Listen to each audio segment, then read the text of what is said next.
పెట్టబడుతున్నాము. ప్రభు ఈ మాట మనందరి వినికిడిలో స్థిరపరిచి పలికించేగాక. మనము పోయిన 27వ తారీఖు మరి హగ్గయి గ్రంథాన్ని ధ్యానిస్తున్నప్పుడు ఒక ఆలోచన చేశాం.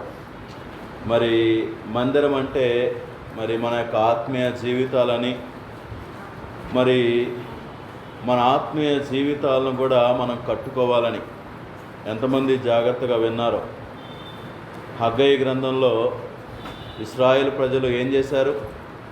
దేవుని మందిరం కట్టడం మానేసి వారి యొక్క సొంత గృహాలు కట్టుకోవటం మొదలుపెట్టారు. ప్రభు వాళ్ళని హెచ్చరిస్తూ హగ్గయిని పంపించి మరి పలికిన మాటలు మనం చూస్తూ వచ్చాం.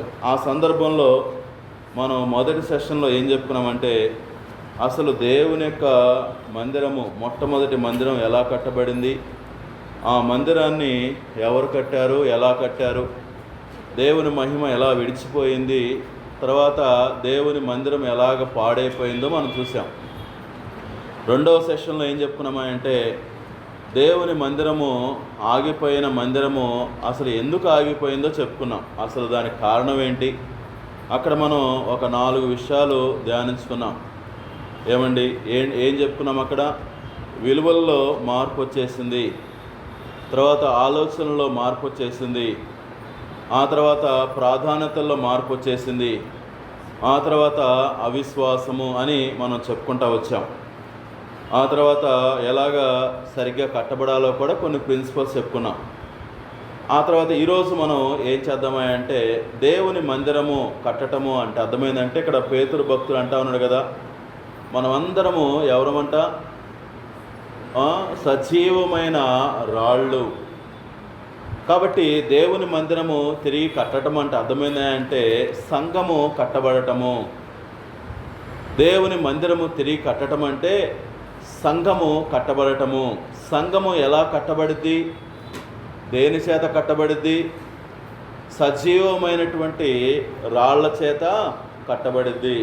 కాబట్టి రెండవ కోణము ఈరోజు మనం హగ్గయి గ్రంథంలోంచి ఆలోచన చేద్దాం. వాస్తవానికి ఇది ఆ రోజే చెప్పాలి, కాకపోతే మరి సమయం మనకి తక్కువ ఉంది కాబట్టి నేను ఒక భాగమే చెప్పి ఆపేశాను. ఈరోజు ఆ రెండవ భాగాన్ని కూడా మనం ఆలోచన చేద్దాం. కాబట్టి సంఘము ఏమండి? దేవాలయము కట్టడం అంటే అర్థమేంటి? సంఘము కట్టబడటము. సంఘము ఎలా కట్టబడిద్ది? ఆత్మలు చేర్చబడటం ద్వారా. సంఘము ఎలా కట్టబడిద్ది? ఆత్మలు చేర్చబడటం ద్వారా. ఏమండి? ఒక్కొక్క ఆత్మ ఒక్కొక్క రాయి అంట. ఏమండి? ఒక్కొక్క ఆత్మ ఒక్కొక్క రాయిలాగా ఏమండి పేర్చబడి ఒక చక్కటి దేవుని మందిరం కట్టబడాలి. కాబట్టి మరి ఈరోజు మరొక సమస్య ఏమండి సంఘాల్లో కనిపిస్తుంది ఏంటంటే, సంఘము కట్టబడటం ఆగిపోతూ ఉంది. సంఘము కట్టబడటం ఆగిపోతూ ఉంది.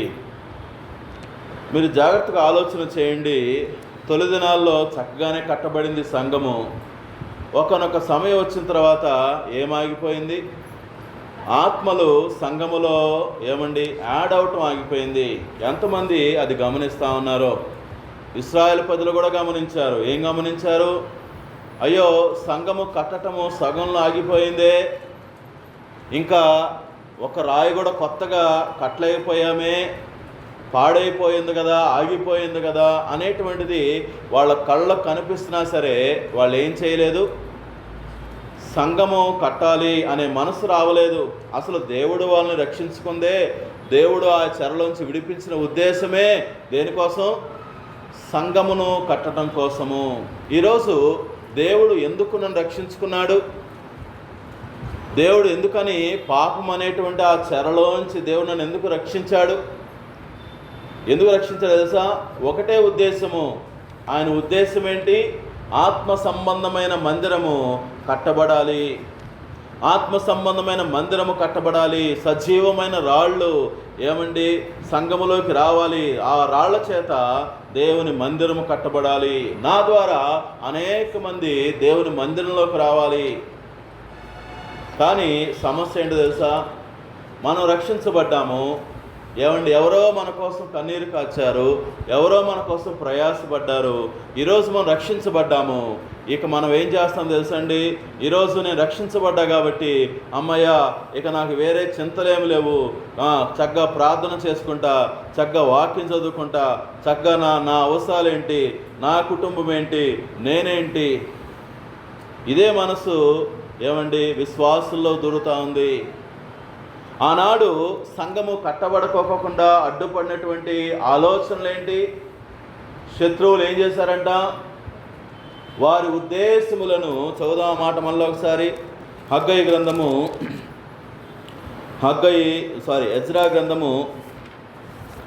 గ్రంథము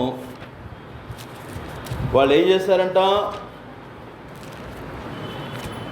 ఎజ్రా గ్రంథము 4వ అధ్యాయము 5వ వచనము 2వ భాగం చదువుదామా.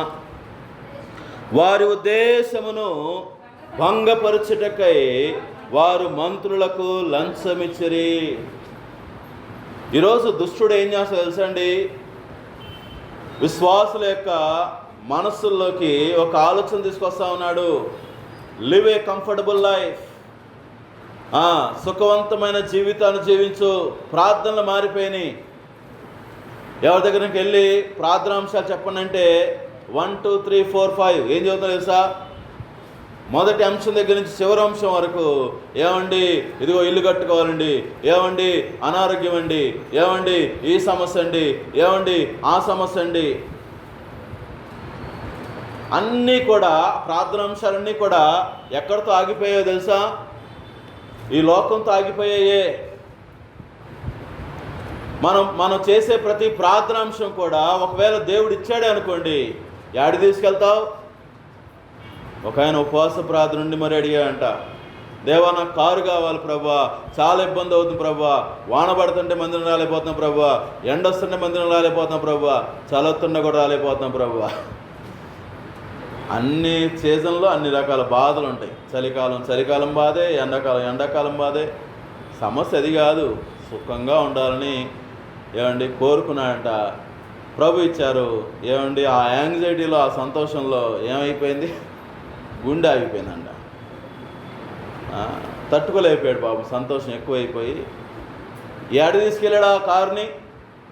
ఉపవాసం ఉన్నాడు, ప్రార్థన చేశాడు, కారు సంపాదించాడు. ఆ కారు ఆడిగిపోయింది. చూడండి, చాలా ఫూలిష్గా కనిపిస్తూ ఉంటాయి కొన్ని ప్రార్థనలు. అందుకనే కొరింథీ రాసిన మొదటి పత్రిక 3వ అధ్యాయంలో పౌలు గారు చెప్తా ఉంటారు కదా, కొంతమంది కట్టేసుకుంటారంట. దేంతో తెలుసా? చెక్కతో, కొయ్యకాళ్ళతో, గడ్డితో కట్టేసుకుంటా ఉన్నారంట. కాల్చబడిందంట. ఆ పని ఏమైపోయింది? వ్యర్థమైపోయింది. శ్రేష్టమైనవి అడుగుదాం ప్రభు దగ్గర, నిలిచి ఉండే అడుగుదాం ప్రభు దగ్గర, ఆయన ఉద్దేశంలోంచి అడుగుదాం ప్రభు దగ్గర. ప్రభా ఇదిగో రక్షించబడి ఇన్ని సంవత్సరాలు అయింది, ఇదిగో ప్రభు నన్ను ఎందుకు రక్షించుకున్నావు? ఏమండి, ఎందుకు దేవుడు రక్షించుకున్నాడు?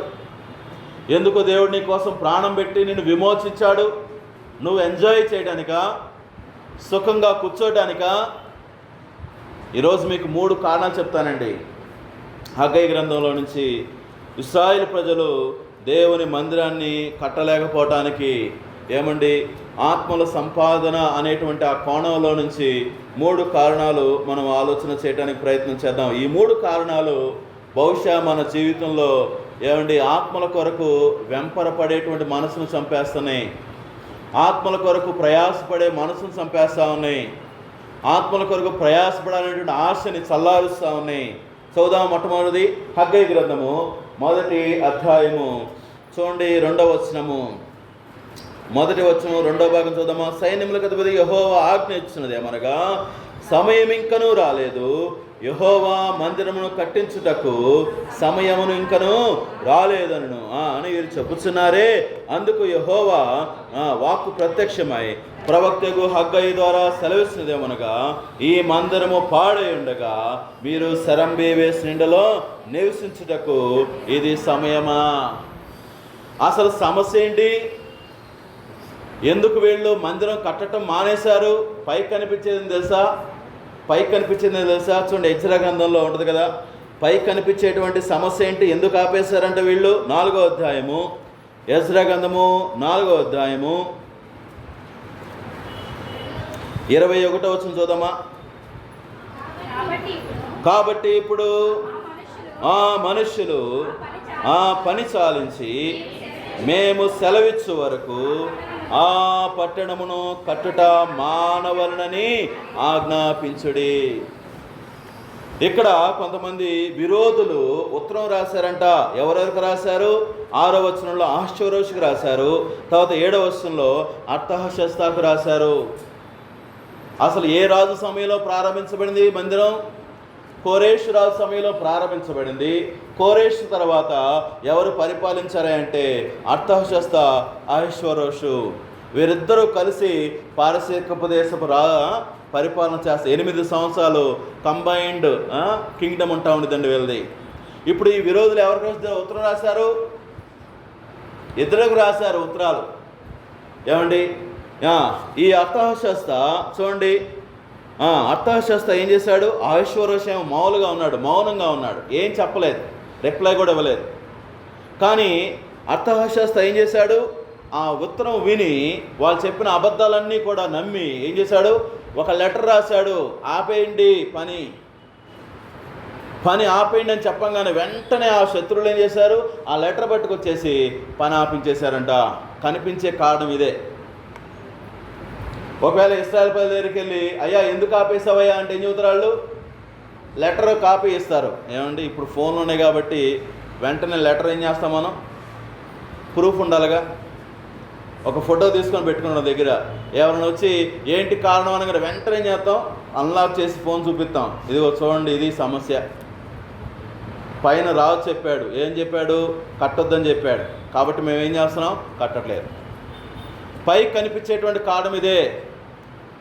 మరొక మాట మీకు చెప్పాలనుందండి. ఆ తర్వాత హగ్గయి, తర్వాత జకర్యా వాళ్ళతో మాట్లాడిన తర్వాత 5వ అధ్యాయంలో చూడండి. 5వ అధ్యాయంలో ఇశ్రాయేలు ప్రజలు మళ్ళీ ఏం చేశారంట? ఆ టెంపుల్ని నిర్మిస్తా ఉన్నప్పుడు 3వ వచనం చూడండి. మళ్ళీ రీస్టార్ట్ చేసిన తర్వాత ఏమైంది? 3వ వచనం 5:3. అంతటా నది యువతల అధికారి అయిన తత్తెనయును శతర్బోజ్ఞయును వారి పక్షమున్న వారును యూదుల యుద్ధకు వచ్చి ఈ మందిరము కట్టుటకు ఈ ప్రాకారం నిలుపుటకు ఎవరు మీకు సెలవిస్తున్న అడుగుగా ఇప్పుడు ఏం చేయాలి? అరే సారీ అండి, మాకెవరు చెప్పలేదండి. చెప్పారు ఎవరన్నా? ఒక ఆజ్ఞ వచ్చింది ఆపమని, మళ్ళీ ఇంకో ఆజ్ఞ వచ్చిందా ప్రారంభించమని? క్లియరెన్స్ ఏమైనా వచ్చిందా పైనుంచి ప్రారంభించమని? రాలా. ఇప్పుడు ఇశ్రాయేలు ప్రజలు సింపుల్గా చెప్పొచ్చు ఏమని? సారీ అండి, ఎవరో మా పాస్టర్గా చెప్పారు, మేము మొదలుపెట్టాం, కానీ పైనుంచి ఆర్డర్ ఏం రాలేదు కాబట్టి మళ్ళీ ఆపేస్తాం అని చెప్పారా? చూడండి ఏం చేశారంట వాళ్ళు 3వ వచనంలోనే. ఈ మందిరమును కట్టుటకు అని చెప్పిన 4వ వచనం, ఈ కట్టడను చేయించిన వారి పేర్లు మొదలైన సంగతులు మేము వారితో చెప్పితిమి. ఏం చెప్పుంటారు చెప్పండి? అయ్యా కోరేషు మహారాజు, ఇదిగో ఆ రాజు ఉన్న సమయంలో మాకు పెద్ద జీవో వచ్చిందయ్యా, వెళ్ళి కట్టుకోండి అని. మరి ముందే చెప్పాలి కదా. అంతకుముందు 15 సంవత్సరాలకు ముందు, ఎన్ని సంవత్సరాలు ఆగిపోయింది తెలుసండి? దరిదాపుగా 14 నుంచి 16 సంవత్సరాల మధ్యలో ఆగిపోయింది. ఇలా అనుకున్నామా 15 సంవత్సరాలని? 15 సంవత్సరాల మందిరం కట్టం ఆపేశారు. 15 సంవత్సరాలకు ముందు ఇలాంటి సమస్య వస్తే ఏం చెప్పారు? కట్టం ఆపేశారు. మళ్ళా 15 సంవత్సరాల తర్వాత మళ్ళా సమస్య వచ్చింది. ఇప్పుడు ఏం చేశారు? కట్టటము ఆపలా. ఇప్పుడు ఏం చెప్తా తెలుసా? ఇదిగో మాకు రాజే ఆజ్ఞ ఇచ్చాడు. ఇప్పుడు 2 ఆజ్ఞలు ఉన్నాయి. ఏ ఆజ్ఞలు? అర్తహషస్త ఇచ్చిన ఆజ్ఞ ఉంది, ఏమని? ఆపండి అని. 2 ఆజ్ఞ ఉంది. ఏ ఆజ్ఞ? కోరేషు రాజు ఇచ్చిన ఆజ్ఞ ఉంది, ఏమని? కట్టండి అని. ఇప్పుడు ఏ ఆజ్ఞ పట్టుకున్నారు వీళ్ళు? కోరేషు రాజు ఇచ్చిన ఆజ్ఞ పట్టుకున్నారు. ఇప్పుడు చెప్తారు ఒకసారి. మొదటిసారి ఏమో సమస్య వచ్చినప్పుడు ఆపేశారు, రెండోసారి ఏమో అలాంటి సమస్య వస్తే కొనసాగించారు. ఇప్పుడు చెప్పండి, సమస్య పైనుంచి వచ్చిందా? పైనుంచి వచ్చిన లేక వల్ల సమస్య అసలు కాదు. ఒకవేళ పైనుంచి లేక వల్లే సమస్య అయితే రెండోసారి కూడా ఏం చెప్పేవాళ్ళు?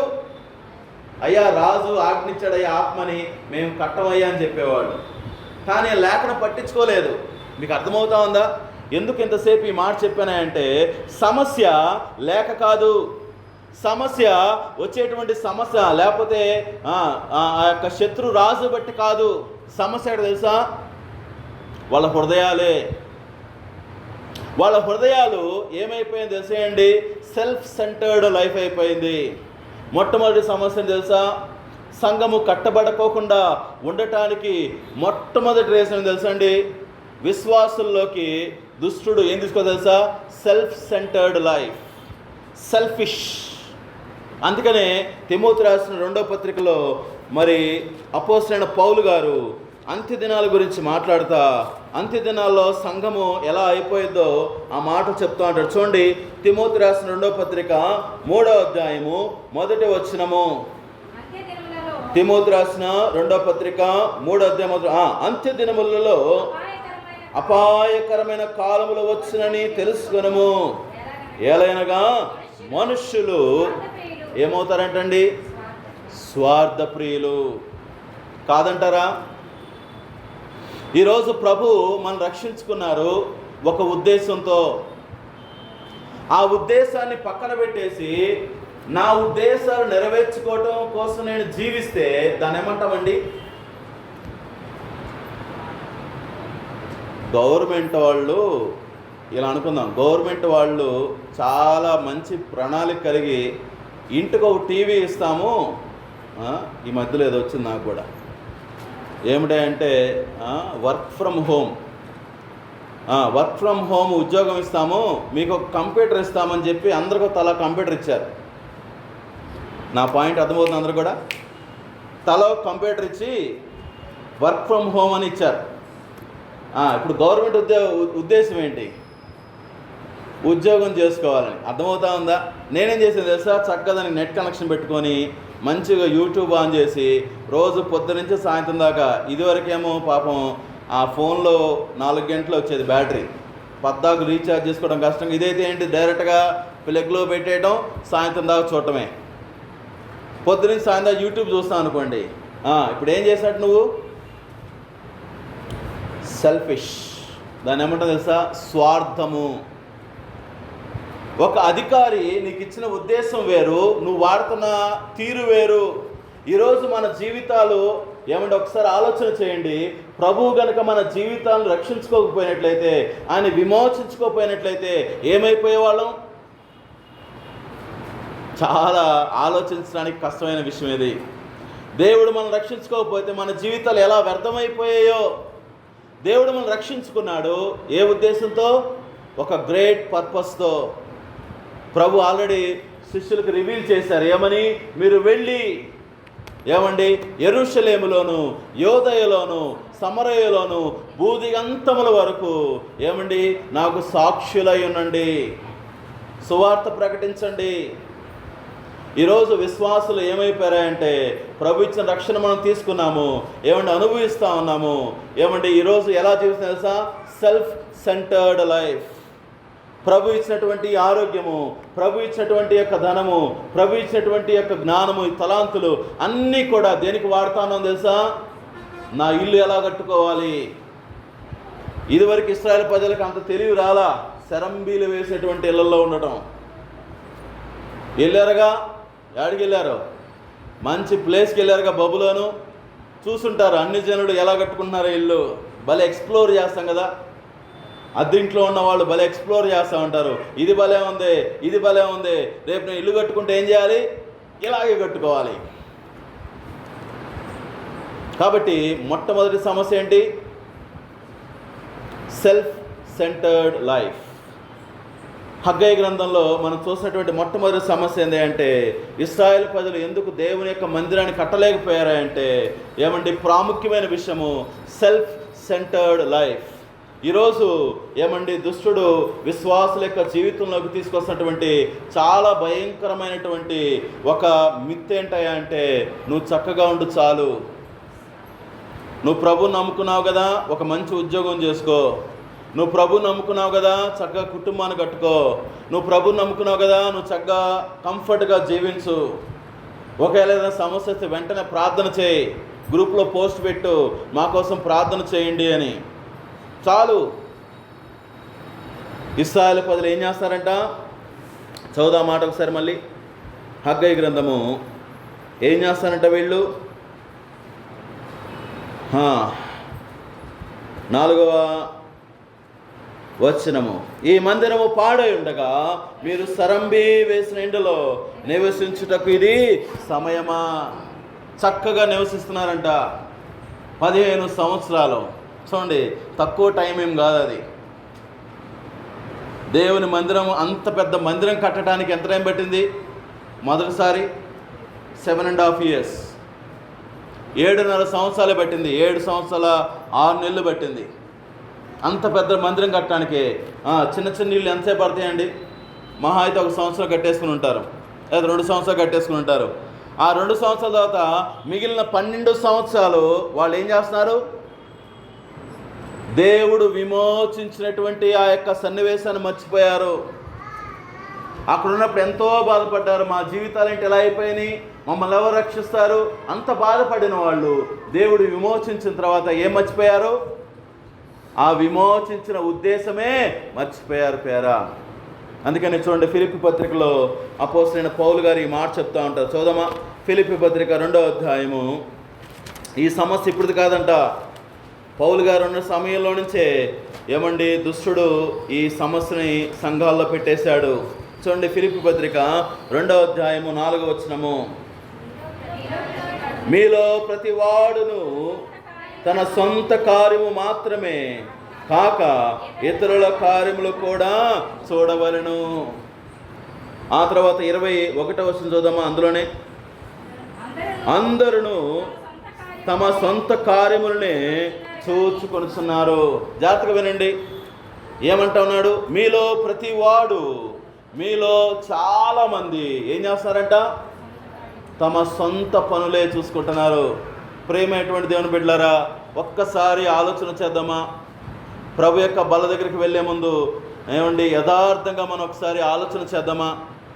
నువ్వు రక్షించబడి ఎన్ని సంవత్సరాలు అయిందో నాకు తెలియదు. రక్షించబడినట్టు ఎన్ని సంవత్సరాల్లో ఎప్పుడైనా సరే ఏమండి ఈ ఆలోచన నిన్ను సంధించిందా? అసలు దేవుడు నన్ను ఎందుకు రక్షించుకున్నాడు? దేవుడు ఇంత వెల పెట్టి నన్ను ఎందుకు కొన్నాడు? ఏమండి నువ్వు సుఖంగా జీవించడానికా? కాదంట. దేవుని వాక్యం చెప్తా ఉంది, ఏమండి ఇతరులని ప్రభు వైపుకి నడిపించడానికి. దేవుడిని రక్షించుకున్న ఉద్దేశం ఏంటంటే ఇతరులని ప్రభు దగ్గరికి నడిపించడానికి. నీ కుటుంబంలో నువ్వు ఒక్కడవే రక్షించబడ్డావు, మీ బంధువులు రక్షించబడలేదు. నువ్వు ఉన్నటువంటి ప్లేస్లో నువ్వు ఒక్కడే ప్రభు నమ్ముకున్నావు, మిగతా వాళ్ళు నమ్ముకోలేదు. నీ కుటుంబంలో నువ్వు ఒక్కడిగానే రక్షించబడ్డావు, నువ్వు ఒక్కడే రక్షించబడ్డావు, మిగతా రక్షణ లేదు. ఏంటి కారణం? నీ ద్వారా దేవుడు మిగిలిన వాళ్ళని రక్షణలోకి నడిపించాలని ఆయన ఆశపడతా ఉన్నాడు. కానీ ఏమైపోయింది? ఆత్మని రక్షణలోకి నడిపించాలనేటువంటి ఆ భారం చల్లారిపోయింది. ఎంత ఏమండి విచారకరమయ్యా అంటే చాలామంది ఏమండి దేవుని యొక్క హృదయాన్ని ఎరక్కోకుండానే దేవుని ప్రేమిస్తున్నామని చెప్పేస్తూ ఉంటాం. దేవుని యొక్క హృదయం ఏంటి? నీ ద్వారా అనేకులు రక్షించబడాలి. కానీ మీలో అనేకులు ఏం చేస్తారంట? తమ సొంత కార్యములనే చూచుకొనుచున్నారు. చూడండి, కొరింథీ రాసిన మొదటి పత్రిక 4వ అధ్యాయంలో అపోస్తలుడైన పౌలు గారు ఈ సువార్త గురించి ఒక మాట చెప్తారండి. ఆ చదువుదామా? కొరింథీ రాసిన మొదటి పత్రిక 4వ అధ్యాయము మొదటి 2 విషయాలు. ఇలాగున క్రీస్తు సేవకులమనియు దేవుని మర్మముల విషయంలో గృహ నిర్వాహకులమనియు ప్రతి మనుష్యుడమును భావింపవలెను. దేవుని మర్మము విషయములో గృహ నిర్వాహకులము. ఈ బాట మీరు పట్టుకున్నారా? ఎవరు అంటే మనందరము కూడా దేవుని మర్మం విషయములో వీఆర్ ఆల్ స్టీవర్డ్స్. ఏమండి మనమందరం కూడా గృహ నిర్వాహకులమంట. గృహ నిర్వాహకుడు అంటే అర్థం ఏంటి?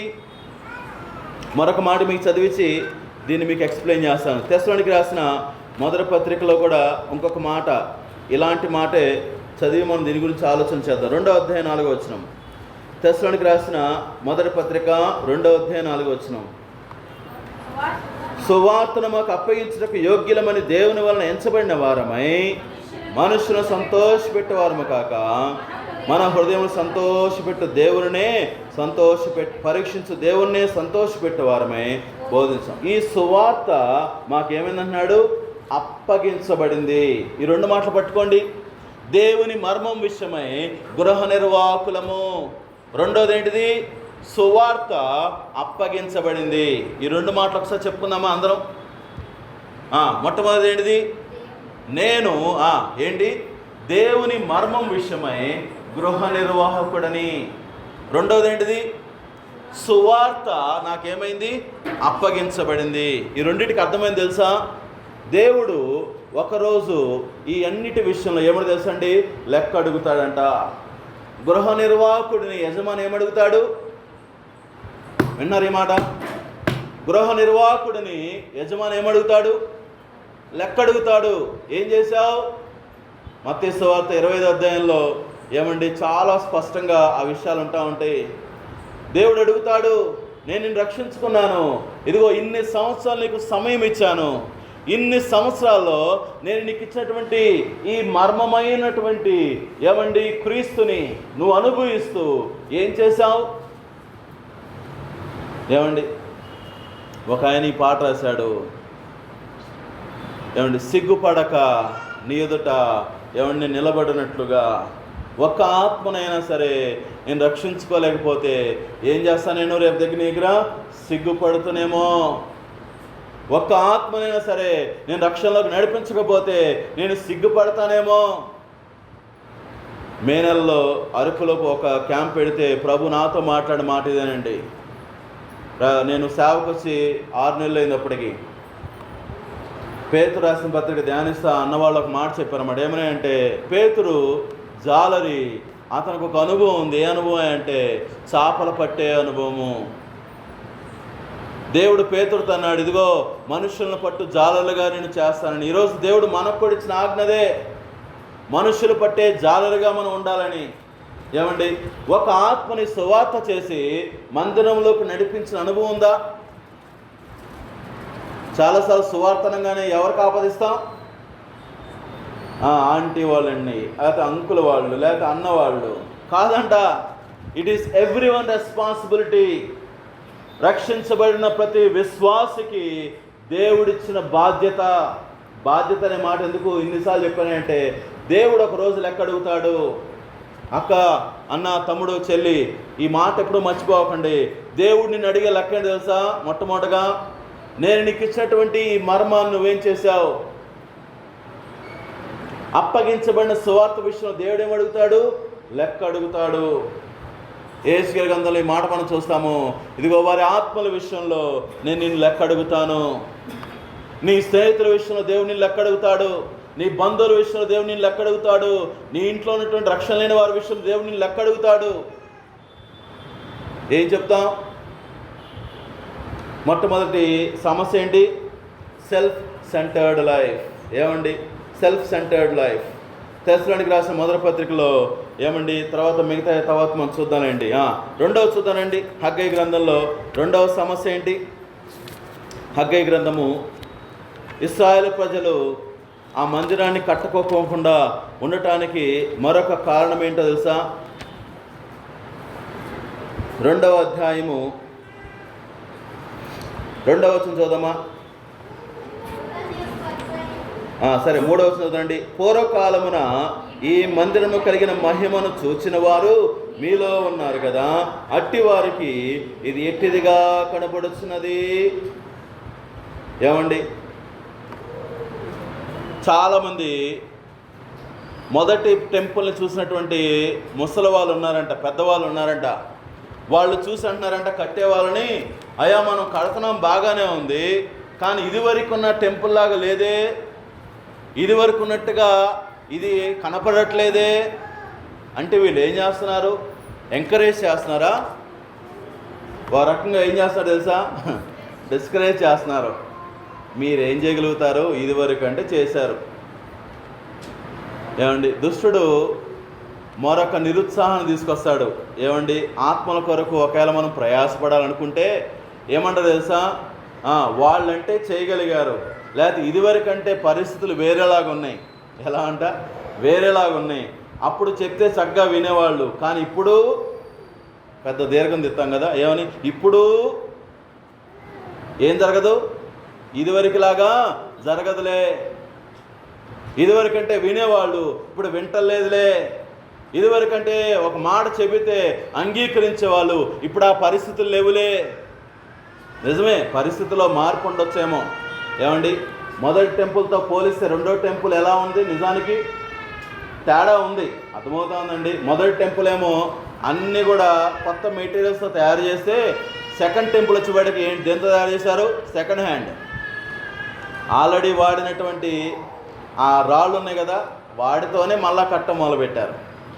ఏదో చెక్క కాలిపోయింది కాబట్టి కొత్త చెక్క తీసుకొచ్చి పెట్టేవాళ్ళేమో, అంతే. కాబట్టి ఇప్పుడు నిజంగానే మార్పు ఉంది. ఏమండి, సువార్త ఎందుకు చేయట్లేదంటే మనకు కూడా వచ్చే కారణం ఏంటి విన్నారన్నమాట. సువార్త ఎందుకు చేయలేకపోతున్నామంటే మనం చెప్పే మరొక సాకు ఏంటి? మామూలుగా అసలు ఏం చెబుతాం అన్న, వాళ్ళు వినరన్నా. ఇదివరకంటే ఏం తెలియదు కాబట్టి విన్నారన్నా. అవునా? ఏం తెలియకో విన్నారు వాళ్ళు కాదు, దేవుడు వాళ్ళ హృదయాలు తెరిచాడు కాబట్టి వాళ్ళు విన్నారు. ఇప్పుడు కొంచెం వ్యతిరేకత ఉందన్నా, నిజమే, ఉన్నమాట వాస్తవమే. ఏమండి, అలా అనేసి మనం ఏది మర్చిపోకూడదు? సువార్త చేయటం మర్చిపోకూడదు. వాళ్ళు డిస్కరేజ్ చేస్తుంటే ఏం చేశారంట? వీళ్ళు నిరుత్సాహపడిపోయారంట. ఆ తర్వాత మరొక డిస్కరేజ్మెంట్ ఏంటో తెలుసా? చూడండి, వాళ్ళకు ఉన్నటువంటి మరొక డిస్కరేజ్మెంట్ ఏంటంటే 5వ వచనము, 6వ వచనము, మరియు సైన్యములకు అధిపతికి యెహోవా సెలవిచ్చిందేమనగా, ఇంకా కొంతకాలము ఇంకొక మారు ఆకాశమును, భూమిని, సముద్రమును, నేలను నేను కంపింపజేతును. మరొక డిస్కరేజ్మెంట్ ఏంటి తెలుసా? ఇదివరకు సొలొమోను టెంపుల్ కట్టేటప్పుడు దావీదు ఏం చేశాడు? మహారాజు అన్నీ రెడీమేడ్గా తెచ్చిపెట్టేశాడు. బంగారం తెచ్చిపెట్టాడు, వెండి తెచ్చిపెట్టేశాడు. కాబట్టి ఇప్పుడు ఎలా ఉంది తెలుసా? కట్టే వాళ్ళ పని తీసుకోవటం, కట్టడం, తీసుకోవటం, కట్టడం. కొంచెం కూడా టైం గ్యాప్ లేదు, రిసోర్సెస్ గ్యాప్ లేవు. కళ్ళ ముందే రిసోర్సెస్ కనిపిస్తున్నాయి కాబట్టి ఈజీగా కట్టేశారు. ఇప్పుడు ఎక్కడి నుంచి రావాలి బిల్లులు? రాజు ఖజానా నుంచి రావాలి, ఎక్కడో నుంచి ట్రావెల్ చేసుకుంటూ రావాలి. ఏమండి, కొన్నిసార్లు లేట్ అవ్వచ్చేమో. కాబట్టి ఇప్పుడు వీళ్ళకున్న చింత ఏంటి? పక్కన చదువుతున్నారు, ఇదివరకు టెంపుల్ ఎలా కట్టామో తెలుసా? అంత పక్కనే ఉండేది. ఇప్పుడు చూడు, ఏడుందో రిసోర్సెస్ ఎక్కడి నుంచి రావాలి? పై నుంచి రావాలి. చూడండి ఎలాంటి ఆలోచనలు వాళ్ళు విని ఉంటారో. ఏమొచ్చేసింది వీళ్ళలోకి? ఇంకా అవిశ్వాసం వచ్చేసింది. అవి రాకపోతే కట్టలేమేమో. ఒకవేళ అక్కడ ఆ రాజు కఠినంగా ఉన్నాడు, ఆ రిసోర్సెస్ కనుక ఇవ్వకపోతే ఈ టెంపుల్ కట్టలేమేమో. రెండవ సమస్య తెలుసండి, అవిశ్వాసము. ఏంటి అవిశ్వాసము? ఇదివరకు టెంపుల్ లాగా ఉండదేమో, ఇదివరకు టెంపుల్ లాగా రిసోర్సెస్ అన్నీ కూడా మాకు ప్లెంటీగా లేవు కదా, కట్టలేమేమో. అవిశ్వాసము. దేవుడు అన్నాడు తెలుసా? చూడండి, జెరుబ్బాబెలు ధైర్యము తెచ్చుకొనము. ఏం చేయమన్నాడు? ఇదిగో మీరు ధైర్యము తెచ్చుకొని పని జరిగించుడి. 4వ వచనంలో ప్రభు చెప్పిన మాట ఏంటంటే, మీరు ధైర్యం తెచ్చుకోండి, పని జరిగించండి, భయపడద్దు. ఏమండి, వచ్చే వ్యతిరేకతను బట్టి భయపడవాకండి. రెండవది ఏమంటున్నారు ప్రభు వారు? ఇదిగో నేను మరొక్కసారి ఆకాశమును, భూమిని, సముద్రమును కంపింపచేస్తాను. అన్ని జనులందరూ కూడా ఏం పట్టుకొస్తారు? మీరు భయపడుతున్నారు కదా రిసోర్సెస్ లేవని, నేను ఇంకొకసారి కంపింపజేస్తాను. దేవుడు ఎంత అద్భుతమైన దేవుడే అంటే, ఏమండి, వీళ్ళ అవిశ్వాసాన్ని ప్రభు బాగు చేశారండి. ఎలాగో తెలుసా? ఎజ్రా గ్రంథంలో మళ్ళీ రెండవసారి టెంపుల్ని రీబిల్డ్ చేస్తా ఉన్నప్పుడు జరిగిన మరొక అద్భుతమైన విషయం ఏంటంటే, వీళ్ళు స్టార్ట్ చేయంగానే శత్రువులు లెటర్ రాస్తారు మళ్ళీ రాజుకి. చెప్పాం ఇందాక లెటర్ రాస్తారని. లెటర్ రాసినప్పుడు ఆ రాజు ఏం చేస్తారు తెలుసా? 6వ అధ్యాయంలో ఉంటుంది ఈ మాటలన్నీ కూడా. ఆ రాజు ఏం చేస్తారంటే, చూడండి 2వ వచనము,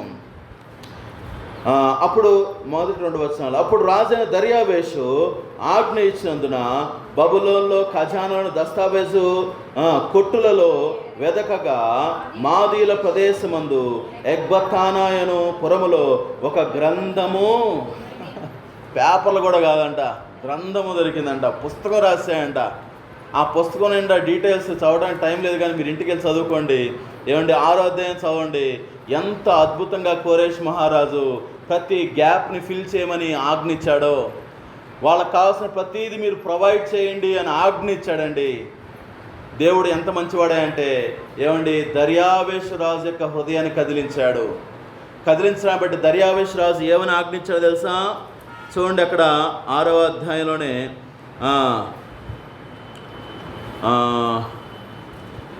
8వ వచనము, మరియు దేవుని మందిరము కట్టినట్లుగా యూదుల యొక్క పెద్దలకు మీరు చేయవలసిన సహాయం గురించి నిర్ణయించినదేమనగా, రాజు యొక్క సొమ్ములో నుండి, అనగా నది అవతల నుండి వచ్చిన పన్నులలో నుండి వారు చేయు పని నిమిత్తము తడువు ఏమాత్రము చేయక వారి ప్రయాసము కావలసిన దానిని వేయవలెను. చూడండి, దేవుడు ఎంత కనికరము గలవాడో. ఇశ్రాయేలు ప్రజలు ఎందుకు ఆపేశారు? అవిశ్వాసము. నేను స్టార్ట్ చేస్తాను కానీ రిసోర్సెస్ వస్తేలేవో, నేను మొదలు పెడతాను మాకు సహాయం అందిద్దో లేదో. ఎప్పుడు దేవుడు కదిలించాడు తెలుసా రాజుని? ఎప్పుడు కదిలించాడు తెలుసా? వీళ్ళు ఎప్పుడైతే స్టార్ట్ చేశారో అప్పుడు దేవుడు కదిలించాడండి. మనం ఏం కోరుకుంటాం? ముందు లెటర్ రాని, కళ్ళ ముందు కనిపించని, ఏంటి బంగారము వెండి కనిపించినప్పుడు అప్పుడు ఏం చేస్తాను? నేను లేచి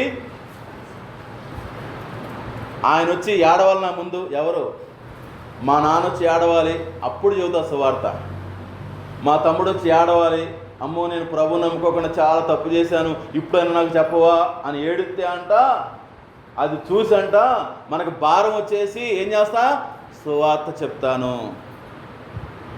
ప్రభు అన్నారు, ధైర్యము తెచ్చుకొని పని జరిగించుడి. అవిశ్వాసం ఉండకూడదు పేరా. ఒక ఆయన ఈ మాట చెప్పాడనమాట. ఏమనంటే, ఒక కొబ్బరికాయని 10 సార్లు కొట్టాడంట ఆయన. జాతకుని మాట ఎన్నిసార్లు కొట్టాడు? 10 సార్లు కొట్టాడంట. కొట్టిన తర్వాత కొబ్బరికాయ పగిలిపోయిన తర్వాత అడిగాడంట, ఎన్నిసార్లు కొడితే ఏ దెబ్బకు పగిలింది చెప్పు అన్నాడంట. ఏ దెబ్బకు పగిలింది చెప్తారా ఎవరన్నా? ఒక అబ్బాయి, నాలాంటి అబ్బాయి తొందరగా లేచి చెప్పాడంట, సార్ నేను చెప్తాను సార్, 10వ దెబ్బకు పగిలిపోయింది సార్. హే కూర్చో అన్నట్ట. 10వ దెబ్బకు కాదు పగిలింది. ఎప్పుడు పోయింది తెలుసా? మొదటి దెబ్బ నుండే పగలటం మొదలైంది. ఎప్పటి నుంచి? మొదటి దెబ్బ నుంచి దాని మీద ఇంపాక్ట్ పడింది.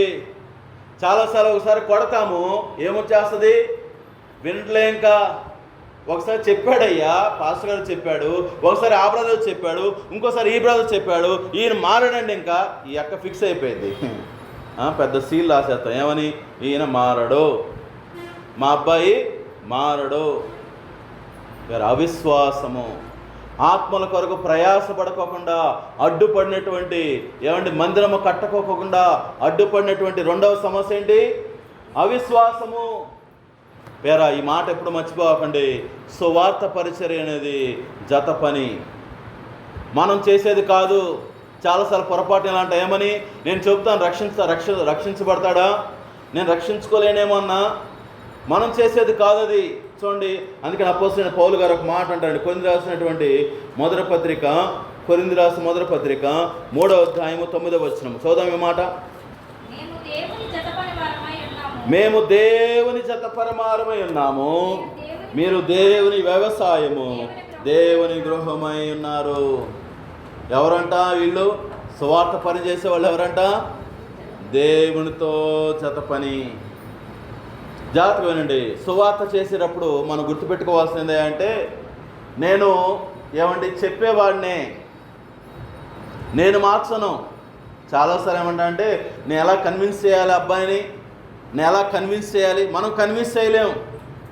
నేనేం చేయగలను? నేను సువార్త చదవటమే నా బాధ్యత. మీరు చూడండి, పౌలు గారు చెప్పిన సువార్త ఎలాంటి సువార్త తెలుసా? మీరు చదివితే మీకు అర్థం కాదు. ఏం చెబుతాడు?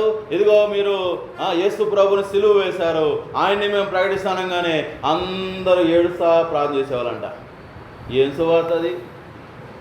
ఈరోజు మనం ఎంత వివరిస్తామో, ఆ కథ పెడతాము, ఈ కథ పెడతాము, ఎంత వివరంగా చెబుతాము సువార్త. పౌలు గారు అంత వివరంగా చెప్పినట్టుగా లేదు. చాలా స్ట్రైట్ ఫార్వర్డ్గా కొన్ని మాటలతో తేల్చేసేవాడంతే. ఇదిగో యేసుక్రీస్తు ప్రభువారు పుట్టారు, జీవించారు, చనిపోయారు, ఇదిగో నరకము, ఇదిగో పరలోకం, అంతే చెప్పింది ఆయన. అయినా సరే ఏమయ్యారు? రక్షించబడ్డారు. అక్కడ జరిగిన కార్యం తెలుసా? ఆయన చెప్పిన మాటలు కాదు. ఎవరు పనిచేశారు? దేవుడు పనిచేశాడు. చూడండి, అపోస్తుల కార్యాల్లోనే ఈ సూచన మనం చూస్తాం. చూడండి, అపోస్తులైన పౌలు గారు మాసిదోనియా ప్రాంతానికి వెళ్ళినప్పుడు ఒక అద్భుతం జరిగిద్దండి. 16వ అధ్యాయము 14 వచ్చిన చూద్దామా? ఇక్కడ మీకు అర్థమైంది జత పని అంటే అర్థం ఏంటని. అప్పుడు లూదియాను దైవభక్తి గల ఒక స్త్రీ వినుచుండెను. ఆమె ఓదారంగు పొడి అమ్ము థియోతైరా పట్టణస్థురాలు. ఈ మాట పట్టుకుందామా? ప్రభువు ఆమె హృదయమును తెరిచెను. పేరా, దేవుడు హృదయం తెరిచాడు కాబట్టి లూదియా ఏం చేసింది? పౌలు గారు చెప్పే మాట మీద శ్రద్ధ పెట్టింది. చాలాసార్లు మనం ఏం చేస్తామంటే, నేను చెబితే రక్షించబడతాను అనుకుంటాం. నేను చెప్పటం వల్ల రక్షించబడటం కాదు. దేవుడు కార్యము చేస్తే నేను చెప్పినప్పుడు ఏమైంది? రక్షణ కార్యం జరిగిద్ది. చాలాసార్లు మరొక హ్యాండ్ మనం మర్చిపోతూ ఉంటాం. నేను చెప్పాను, నేను ప్రయాసపడ్డాను. విసుగు ఎందుకు వస్తుంది? ఎందుకు విసుగు వచ్చేస్తుంది? ఎందుకు చెప్పలేకపోతున్నావు? నేను నేను నేను నేను కాదంట. సువార్త పని ఏమండి, దేవుడు కూడా ఇన్వాల్వ్ అయ్యేది, జత పని. కాబట్టి దేవుడు కార్యం చేయాలంటే మొట్టమొదటిగా మనం ఏం చేయాలి? దేవుని యొక్క సహాయాన్ని అడగాలి, దేవుని మీద ఆనుకోవాలి. చాలాసార్లు సువార్త కొడుకు పెడతాం, ప్రార్థన చేయం ఎక్కువ. ఏమంటే ఇంట్లో సువార్త కోసమని సేవకులు పిలుస్తాం, కొంచెం కూడా ప్రార్థన భారం ఉండదు. ఆయనే ప్రార్థన చేసుకుని వస్తాడులే, ఆయనే. మరి నీ భారం ఏది? నువ్వు ఎంతగా ప్రార్థన చేయాలి? ఎందుకు మనం ప్రార్థన చేయాలి? దేవుడు ఆయన పని ఆయన జరిగించాలి. అప్పుడు మన పని మనం చేసినప్పుడు ఏమొస్తుంది? ఆత్మల పంట వస్తుంది. కాబట్టి ఆత్మల యొక్క రక్షణ అనేది మనం చేసే పని కాదు. నా పని ఏంటి? రోమిలాసు బదుల్లో పౌలు గారు అంట కదా, ఒకడు బోధించకపోతే ఏమవరంట? రక్షించబడరు. ఒకడు బోధించకపోతే సువార్త వినిపించబడదు. సువార్త వినిపించకపోతే విశ్వాసం ఉంచరు. విశ్వాసం ఉంచకపోతే రక్షించబడడు. కాబట్టి కీ ఏంటి? ప్రకటించాలి. కీ ఏంటి? ఒక కాలు ముందేయాలి. ఇశ్రాయేల్ ప్రజలు ఏం చేశారు? ఆ హగ్గయి జకరియా చెప్పినప్పుడు ఏం చేశారు? ఒక కాలు ముందేశారు. చూడండి ఏం జరిగింది అక్కడ. ఎజ్రా గ్రంథంలో ఏం జరిగింది అక్కడ? 5వ అధ్యాయము 5వ అధ్యాయంలో హగ్గయి జకరియా ప్రవచించినప్పుడు 5వ వచనం చూడండి. వీళ్ళు పని స్టార్ట్ చేశారంట. స్టార్ట్ చేసినప్పుడు ఏమైంది? యూదుల దేవుడు వారి పెద్దల మీద తన దృష్టి ఉంచినందున ఆ సంగతిని గూర్చి దర్యావేశెదుటికి వచ్చిన వారు ఆజ్ఞనందు వరకు అధికారులు వారి పనిని మాన్పలేదు. Praise the lord. భయపడ్డారు ముందు, పని ఎక్కడ ఆగిపోయిద్దా అని. అందుకే స్టార్ట్ కూడా చేయలేదు. కానీ ఎప్పుడైతే స్టార్ట్ చేశారో దేవుడు ఏం చేశాడు? వాళ్ళకున్నటువంటి అనుమానాలని క్లియర్ చేశాడు. ముందు భయపడిపోతాం. ఏమని? అమ్మో చెబితే ఏమంటాడో అన్నా. ముందు చెప్పని. నువ్వు ప్రార్థన చేసి సువార్త ప్రకటిస్తే దేవుడు ఏం చేస్తాడు? ఒక అడుగు ముందుకేస్తే దేవుడు అక్కడ క్లియర్ చేస్తాడు. ముందుగానే అనుమానాలు పెట్టుకుంటాం, ముందుగానే ఎన్నో సందేహాలు పెట్టుకుంటాం. ఎలాగ దేవుడు కార్యం చేయగలడు? మీకు అర్థమైందా సీక్రెట్ ఇక్కడ? ఇశ్రాయేలు ప్రజలు దేవుని మాట నమ్మి ముందుకెళ్ళారు. దేవుడు ఏం చేశాడు? వారి అవిశ్వాసం అంతటినీ కూడా తీసివేశాడు. శత్రువుల్లో సమాధానం ఇచ్చాడు. వాళ్ళ అవసరాలు తీర్చాడు పేర. కాబట్టి రెండవది అవిశ్వాసము. మూడవది చూద్దామా? మూడవది ఏంటంటే, ఈ మాట మనం చూసి మనం ముగించుకుందాం. నేను క్లోజ్ చేస్తున్నాను, 5 minutes, దయచేసి ఓర్చుకోండా. ఎజ్రా గ్రంథము 2వ అధ్యాయము, ఎజ్రా గ్రంథము లేకపోతే హగ్గయిలో చూసి మళ్ళీ వెనక్కి వద్దానండి. హగ్గయిలో చూసి ఎజ్రాకి వద్దాం. హగ్గయి గ్రంథము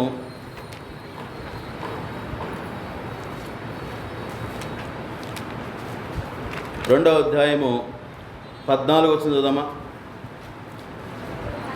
అప్పుడు హగ్గయి ఇలాగు ప్రత్యుత్తరమిచ్చెను, ఈ ప్రజలు ఈ జనులు నా దృష్టికి అలాగుననే ఉన్నారు. వారు చేయు క్రియలన్నీ వారచ్చట అర్పించినవన్నీ నా దృష్టికి అపవిత్రములుగా ఉన్నవి. ఆ పైన మీరు జాగ్రత్తగా చదివినట్లయితే దేవుడు ధర్మశాస్త్రం గురించి విచారించాడంట. 11వ వచనంలో ఏముంది? దేవుడు అంట యాజకుల యొద్ద ధర్మశాస్త్రం విచారణ చేద్దామని వచ్చాయంట. ధర్మశాస్త్రం ఏం చెప్తా ఉంది? ప్రతిష్ఠితమైన మాంసాన్ని ఒకటి పట్టుకొని, ఏమండి జాగ్రత్త వినండి, పరిశుద్ధమైన దాన్ని ఒక దాన్ని పట్టుకొని ఎవరిదన్నా వెళ్ళి తాకితే వాళ్ళు పరిశుద్ధులు అవుతారా అంటే అంటాడు కదా, పరిశుద్ధులు అవరండి. పరిశుద్ధమైనది ఒకరికి తాకితే వాళ్ళు పరిశుద్ధులు అవరు. మరొక క్వశ్చన్ అడుగుతాడు దేవుడు, ఏమని? అపరిశుద్ధమైనది పట్టుకొని, ఏమండి అపరిశుద్ధమైనది పరిశుద్ధమైన దాన్ని తాకితే ఏమైంది? అపరిశుద్ధమైపోయింది. అర్థమైందా? ఆ లాజిక్ అక్కడ ప్రభు చెప్పింది. ఆ మాట చెప్పి ఇశ్రాయేలు ప్రజలతో ప్రభు అంటున్నారు, మీరు కూడా అలాగే ఉన్నారు. ఈరోజు సమస్య ఏంటి తెలుసండి? ఆత్మలు రక్షించబడకపోవడానికి కారణం ఏంటంటే సువార్తలో శక్తి ఉంది. రోమిల పత్రిక 1వ అధ్యాయంలో ఏమంది? చాలా స్పష్టంగా ప్రవచించింది, సువార్తలో శక్తి ఉంది. దేవుని సువార్తలో ఎంత శక్తి అంటే రక్షించేంత శక్తి ఉంది. కానీ ఎందుకు సువార్త చెబుతున్నా సరే అది పని చేయటం లేదు? సమస్య సువార్తలో కాదంట, సమస్య నాలో. ఏమండి పరిశుద్ధమైనటువంటి సువార్త ఏమైపోతా ఉంది? నన్ను బట్టి అది అపవిత్రమైపోతా ఉంది. జాగ్రత్తగా వినండి, మీకు అర్థం కాదు. ఒక మాట చెప్తాను. ఒక మంచి లడ్డూని ₹1,00,000 పెట్టి చేయించాను నేను. 1,00,000 ఉండదులేండి, మళ్ళీ మీరు నన్ను ఇంకా చూస్తూ ఉంటారు. ఎంత ఉండేది? బాగా కాస్ట్ ఉంటే ఒక ₹200 అనుకోండి లడ్డు. ఒక లడ్డు ₹200 అమ్ముతున్నాడు. చాలా స్మెల్ వస్తుంది, భలే ఉందన్నది. నేనేం చేశానంటే నా చేతి నిండా గజ్జి ఉంది బాగా, అసలు అంత రసి కారుతూ ఉంది. నేనేం చేశానంటే మా ఇంటికి రాక మీరు వచ్చారని ₹200 పెట్టుకొని లడ్డూని ఏం చేశానంటే చేతితో పట్టుకొని అక్క తినక్క అన్నాను. ఏమంటారు మీరు? తినన్నా అని ఇస్తున్నాను. ఏమంటారు? చిచ్చి అంటారు. ఎందుకని? ఎందుకు అసహ్యం వేసింది? లడ్డు మంచిదే, కానీ ఆ చెయ్యి పవిత్రమైంది కాదు. ఈరోజు సమస్య తెలుసా? సేవకులమైనా సరే, ఏమంటే విశ్వాసమైనా సరే, సువార్త బాగానే బోధిస్తున్నాను, కానీ నా జీవితము సరిగ్గా లేకపోతే నేను చెప్పే మంచి మాట అయినా సరే ఏమంటే ఎదుటి వాళ్ళ జీవితంలో ఏం చూపించదు? ప్రభావాన్ని చూపించదు. నా జీవితం మాదిరిగా లేకపోతే ఎదుటి వాళ్ళు ఎలా రక్షించబడతారు? ఎలా అయిపోయి తెలుసా? లోతులా అయిపోతాం. లోతు కూడా పలక భక్తి పాటలు పలుకుతుంటే వాళ్ళ అల్లుళ్ళు ఏమన్నారు? నవ్వారంట. ఎందుకు నవ్వారు? లోతుని చూసి. ఏంటి మా మామయ్య నోట్లో ఎప్పుడు అలాంటి మాటలు లేవే, ఏంటి కొత్తగా పలుకుతున్నాడు? పేరా జోక్ అయిపోతూ ఉంటాం. ఎందుకు సువార్త ప్రకటించబట్లేదా అంటే సమస్య ఒకటేనండి, మాదిరికరమైన జీవితాలు జీవించట్లా. నువ్వు సువార్తకు తగినట్లుగా జీవించుకోకుండా సువార్త చెప్పటం వల్ల దేవుని కార్యాలు జరగవు. నేను ముగించేస్తానండి. ఏం చెప్పుకున్నాం? ఇంకా కొన్ని విషయాలు ఉన్నాయి కానండి, ఎప్పుడైనా చెప్పుకుందానండి. ప్రిన్సిపల్స్ కొన్ని ఉన్నాయి, తర్వాత చెప్పుకుందాం. ఏం చెప్పుకున్నాం ఈరోజు? దేవుని మందిరము కట్టబడటం అంటే అర్థం ఏంటి? ఆత్మలు సంఘములోనికి రావటం. ఆత్మలు సంఘంలోకి రావాలంటే ఎంతమంది ప్రయాసపడాలి? అందరం ప్రయాసపడాలి. ఎందుకో తెలుసా? మనందరినీ దేవుడు రక్షించుకునే ఉద్దేశం ఏంటంటే ఆత్మల కొరకే. నువ్వు సుఖంగా జీవించడానికి కాదు, ఆత్మల కొరకే. ఆత్మను రక్షించడానికి అడ్డంకులు ఏంటి? 3 చెప్పుకున్నాం కదా. ఏంటవి? సెల్ఫ్ సెంటర్డ్ లైఫ్, స్వార్థముతో కూడిన జీవితము. నేను బాగుంటే చాలే. ఏమండి వారమంతా కూడా ఆలోచన ఏంటి? వారమంతా ఆలోచన ఇదే. ఈ వారంలో ఏం కూరగాయలు తెచ్చుకోవాలి, ఈ వారంలో ఏం కూర వండుకోవాలి, ఈ వారంలో ఏం బట్టలు వేసుకోవాలి. ఎప్పుడైనా ఒక ఆలోచన చేశారా? కాసేపు అలా బయటికి వెళ్ళి ఏమండి ఒకరికి ఎవరికన్నా కనిపించిన వాళ్ళకి సువార్త చేయటం, లేకపోతే పరిచయస్తుల దగ్గరికి వెళ్ళి కాసేపు కూర్చొని ఏదో ఒక సందర్భంలో ఒక మాట చెప్పటం. దేవుడు చక్కటి పుస్తకాలు ఇచ్చాడు, సువార్త పుస్తకాలు. తీసుకోండి, ఒక 10 పుస్తకాలు తీసుకోండి, దగ్గర పెట్టుకోండి. ఒక 4 రోజులు టైం తీసుకోండి. 4 రోజుల్లో 10 మంది టార్గెట్ పెట్టుకోండి. 10 మందికి సువార్త చెప్పి ఆ పుస్తకాన్ని ఇవ్వండి వాళ్ళకి చదువుకోమని. ఇచ్చే చదువుకోమని రావటం కాదు. నువ్వు సువార్త చెప్పి వాళ్ళకి అది ఇవ్వండి, చక్కగా చదువుకుంటారు. పేరా స్ట్రాటజీస్ ఉండాలి, ప్లాన్స్ ఉండాలి. ఒక దైవజనుడు ఏమండి తను ప్రార్థన చేస్తున్నాడంట, ప్రభువా ఒక్క ఆత్మకైనా సరే సువార్త చేయకుండా నేను పడుకోకూడదయ్యా అని. ఏమండి ఆ పేరు మర్చిపోయాను నేను, ఆ మిషనరీ పేరు. ఆ దైవజనుడు ఆ రోజు ఎవరికి చెప్పలేకపోయాడంట సువార్త. ఇంటికి వచ్చి పడుకున్నాడు. నైట్ 12 అవుతుంది. ప్రభు అనంట, లేచి బయటికి వెళ్ళానంట. వెళ్తా ప్రభు, ఎందుకు ప్రభు అంటే సువార్త చేయన్నాడంట. 12ంటికి ఎవరుంటారయ్యా? సరే ప్రభు చెప్పారు కానీ వచ్చి రోడ్డు మీద నుంచొని సువార్త చేయడం మొదలు పెట్టంట. యేసు క్రీస్తు ప్రభు లోకమెంతో ప్రేమించను, నిన్ను ప్రేమిస్తాడు బాబు అన్నంట. అప్పుడు పొడవలోకి ఒకడు ఎగుతున్నాడు పైకి. ఎవడైనా తాగి ఏమండి మొత్తంలో పడిపోయాడంట రోడ్డు మీద, కనపట్లా, ఎవరు లేరు అనుకున్నాడు. కానీ ప్రభు చెప్పిన మాట బట్టి చేస్తే ఏమంటే ఒక వ్యక్తి లేచి ఏమండి ప్రభువు నమ్ముకున్నాడని ఒక మిషనరీ జీవితంలో నేను విన్నాను. పేరా ఎందుకు ఈ మాట చెప్తున్నా అంటే, నువ్వు ఆశపడాలి. ఏ ఆశ? చాలాసార్లు ఈ టార్గెట్ పెట్టుకుంటాం ఏమంటే 1 year 1 soul. చెప్పండి మాట, 1 year 1 soul. సంవత్సరానికి ఒక ఆత్మని. ఏమంటే కష్టమా? ఒక దైవజనుడు చెప్పిన మాట ఇప్పటికీ నేను చూస్తూ ఉంటాను. ఏమంటే ఆ పేరు రాసుకుని పెట్టుకో బైబిల్లో. ఎవరి కోసం ప్రార్థన చేస్తాం వ్యక్తి పేరు రాసుకుని బైబిల్లో పెట్టుకో. దేవుడు ఒక ఏం చేస్తాడు, ఆ వ్యక్తిని నువ్వు బైబిల్ ఓపెన్ చేసి ప్రతిసారి అది జ్ఞాపకం వస్తుంది. నువ్వు ప్రార్థన చేయి, ప్రభువు అతను రక్షిస్తాడు.